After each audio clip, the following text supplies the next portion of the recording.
Mwenyezi Mungu anasema fi haqqihim wala tahsabanna alladhina qutilu fi sabilillahi amwata bal ahyaun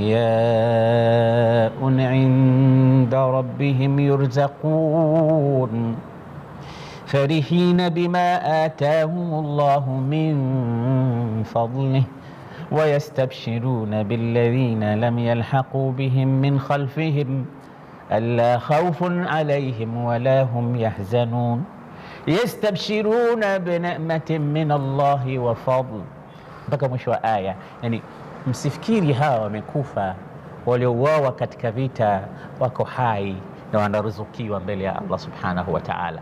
Innahum intaqalu min hayatin ila hayatin ukhra, intaqalu min dari alfana ila dari albaqa farihina bima atahum Allahu min fadli, wana furaha kubwa huko waliko. Wayastabshiruna, na wanatoa bishara na habari njema kwa wale ambao hawajakutana nao huko. Hawa ndio hali yao hiyo. Umair ibn al-Hamam qutila fi Badr, Ubaida ibn al-Harith qutila fi Badr. Na makaburi ya watu wa Badr mpaka leo yapo, sehemu ya Badri mpaka leo ipo. Masafa baina Badr wal Madina takriban 130 kilomita, 130 kilomita.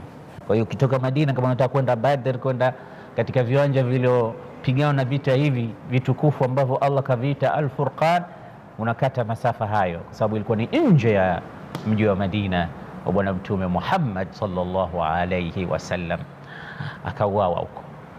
Mmoja katika masahaba wa Mtume jina lake Abdurrahman ibn Auf anasema, bainama ana fi sufufi almuqatilina fi Badr nazartu ila yamini wa shimali, kulia na kushoto kwangu nilikuwa natizama, fa idha bighilmanin, kuna vijana wamenikabili. Kijana mmoja fahamasa fi udhuni, akaanza kunipa hamas katika masikio yangu, sema kwa upole, ya am atarifu Aba Jahl. Kijana ni kijana kati ya teenager ya miaka 15 16, ni vijana. Akaniambia, hamie, unamjua huyo mtu anaitwa Abu Jahl? Kama hajatuka ilai. Nikashangaa kijana, kwa nini ananiuliza Abu Jahl? Unamtakia nini Abu Jahl? Ananiambia, balaghani annahu yasubbu Rasulallah, wallahi nimesikia kwamba huyu jamaa anamtukana sana Mtume. Angalia vijana walikuwa wanampenda Mtume sallallahu alaihi wasallam.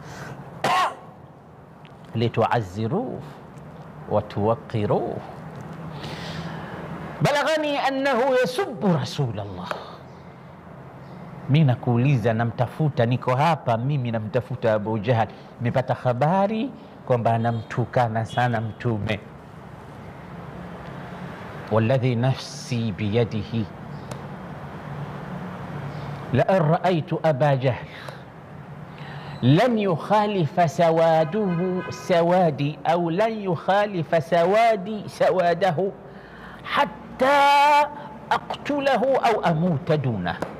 Na apa siku ya leo nikimuona Abu Jahl hivi tu, ima yeye au mimi, namaliza au animalize yeye. Sijamaliza kuwa vizuri, kijana mwingine kama mfano wake huyo kijana naye hamasa fi udhuni wa qala li mithla ma qala sahibuhu, vile vile naye akaniuliza, atarifu Aba Jahl, unamjua Abu Jahl wewe? Kwa nini unamuuliza? za balaghani annahu yasubbu Rasulallah, wallahi nikimwona lan yufadiqa sawadi sawadahu hatta yataajjala ahadun minna bimauti. Niambie yuko wapi? Ananiambia, subiri. Baada ya muda sema likatokea Abu Jahl, ilikuwa jitu kubwa, nikawaita, hadha sahibukum alladhi kuntum tasaluni au hadha sahibukum alladhi kuntuma tasalani anhu. Huyo hapa jamaa yenu mlikuwa mnaniuliza, ndio huyo hapo ndo Abu Jahl. Asema nilivyowaambia vile tu wakachomoka kama mkuki.